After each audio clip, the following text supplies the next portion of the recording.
I grew up on the Cape. I started going when I was about 6 years old. So that was 1966, 67, or 5 or 6. And I was not born on the Cape. I was born in Berkeley, California. We moved to Hong Kong for a year, and then my whole family moved to Cambridge. And my father was a visiting professor at the Harvard Law School, and then he was invited to stay on in Cambridge, and so we ended up all staying in Cambridge. But I'm really a Berkeley baby. We were looking for a weekend retreat, and a lot of academics had gone to Cape Cod. A lot of them were going out to Wellfleet and Truro.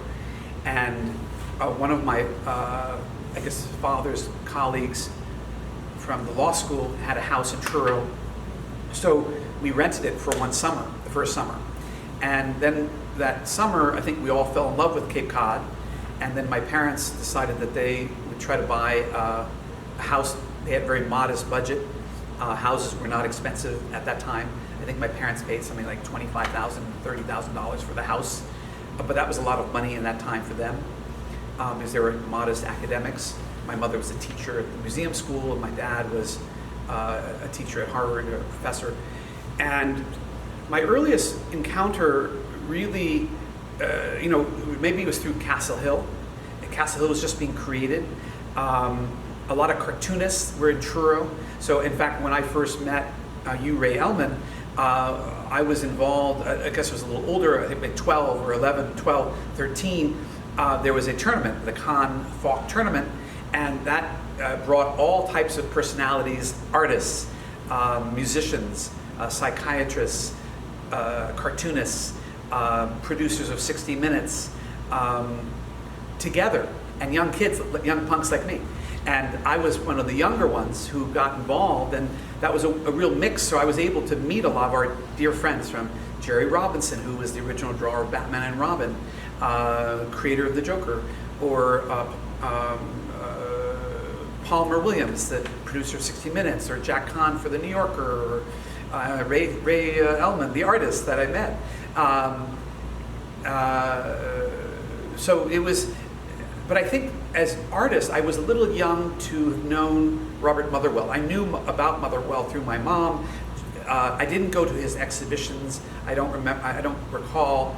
I think it was a little bit later, but I do remember vividly Paul Ressica. And I remember if we would go to every July 4th, there might have been a picnic where the whole community would have a picnic, and we'd go to the beach. And I remember seeing this artist would excuse himself and not be part of the group, and I would see him down the beach painting. So he had long hair, big beard, and it was it was a little bit like watching Monet. He looked a little like Monet, big, a little robust, lovely man, wonderful attitude, but very dedicated to what he was doing. He was so into art. That was the most important thing that he could be doing at any moment, and so important that he wasn't going to socialize with us. So I think that really left an indelible mark on me. When you're very serious, you focus on what you want to do. And I remember he was sort of my adopted godfather, was a gentleman named Dick Neustadt. Dick Neustadt and his wife Bert were very close friends of ours, and Dick had been the chief of staff for Truman. And during Truman's era, there were 10 people on staff, not hundreds. But he was the advisor to the president, and then he advised Kennedy, and he advised Johnson, and he was one of the real important thinkers of the Democratic Party. And he actually was the original director of the Kennedy School. So I used to see him a lot. In fact, when I was about 6 years old, he was one of the first academics friends that we knew in the Cape.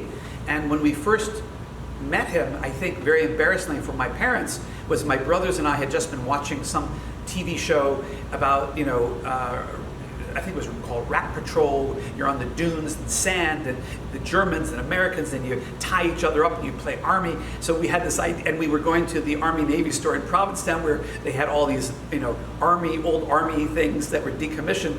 And I think we had some rope, and we wanted to tie up Dick Neustadt. So we tied him up as he was our hostage. And my father was very embarrassed that his children were tying up this poor professor, who was a very sweet man. Anyway, that endeared us to him, or him to us, and we would go to his house to swim so often in the afternoons at Gull Pond, but we weren't allowed to go to his house until after 12 o'clock every day. In other words, you couldn't go at 8, 9, 10, 11, 12 because he was working, and he had a sign on his tree near his house saying, man at work, woman at work. So they were very dedicated, but they also wanted to have a beautiful life on the Cape and relax.